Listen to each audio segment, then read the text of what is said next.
1, 2, 3. Assalamualaikum warahmatullahi wabarakatuh. Kami dari kelompok 1 akan membahas mengenai peluang dan implementasi transisi Indonesia pasca KTT G20 di Bali. Kami dari kelompok 1 beranggotakan Diana Meliana Indah, Intan Fadila Sipa, dan saya Nenggina Nelmi Hatati. Apakah kita siap menjadi mahasiswa berdaya saing menjelang tahun 2050? Tentu saja siap, karena terdapat beberapa pilar untuk daya saing dalam kehidupan berbangsa, yakni antara lain pilar ilmu pendidikan dan pengetahuan serta inovasi dalam suatu negara, yang dapat mempengaruhi tingkat laju daya saing bangsa. Pendidikan menjadi salah satu senjata yang strategis untuk memajukan kecerdasan generasi bangsa. Pendidikan juga diharapkan sebagai upaya mengatasi kemiskinan, kebodohan, pengangguran, dan banyak hal yang membuat bangsa kita tertinggal jauh dari bangsa lainnya. Melalui pendidikan diharapkan generasi bangsa terus berinovasi, berkarya, dan berwirausaha, tidak hanya menjadi entrepreneur, tetapi bisa menjadi teknopreneur yang siap menghadapi tantangan di era globalisasi, era revolusi, dan di tahun 2050, di mana saat ini arus informasi teknologi semakin berkembang pesat.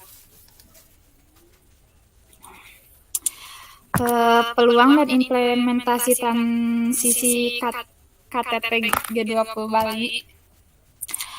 Presiden G20 Bali Indonesia berhasil menghasilkan Bali Compact, yaitu konsep utama dalam pelaksanaan transisi energi dan Bali Energy Transition Roadmap yang peta jalan tindakan sukarela untuk pencapaian Agenda 2030 SDGs dan menetapkan jalan menuju net zero emission atau karbon.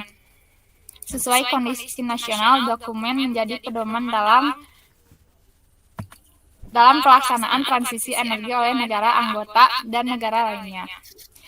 Sebagai wujud komitmen dalam mendukung transisi energi G20, pada sela-sela KTT G20, pemerintah Amerika Serikat menginisiasi peluncuran Partnership for Global (PGII) dengan nilai investasi sebesar USD 600 miliar dalam bentuk pinjaman dan hibah untuk proyek infrastruktur berkelanjutan di negara-negara berkembang.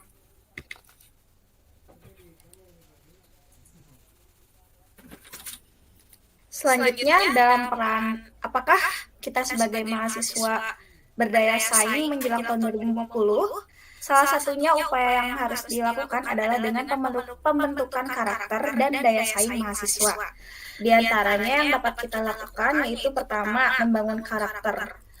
Dengan pelaksanaan kegiatan pengembangan kemahasiswaan yang komprehensif, itu dapat sangat membantu dalam upaya pembentukan karakter. Yang kedua, mahasiswa yang berprestasi.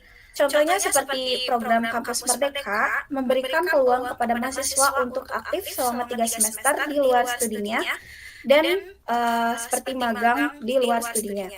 Yang ketiga, program teladan yang merupakan aktivitas pengembangan terhadap kemampuan adaptif, literasi data, literasi teknologi, dan literasi manusia.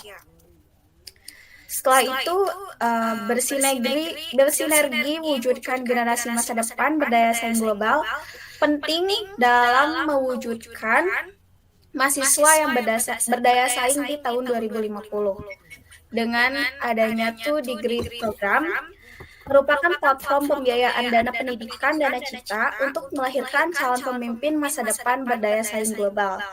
Setelah itu, pendidikan berstandar internasional yang harus dibekali kepada mahasiswa sebagai peluang untuk sukses bersaing dengan tenaga kerja global. Banyak upaya yang telah dilakukan pemerintah dengan pihak swasta dalam program pembiayaan dana tersebut, yang merupakan sebagai upaya untuk menciptakan generasi muda masa depan berkualitas baik dan siap saing di ranah global.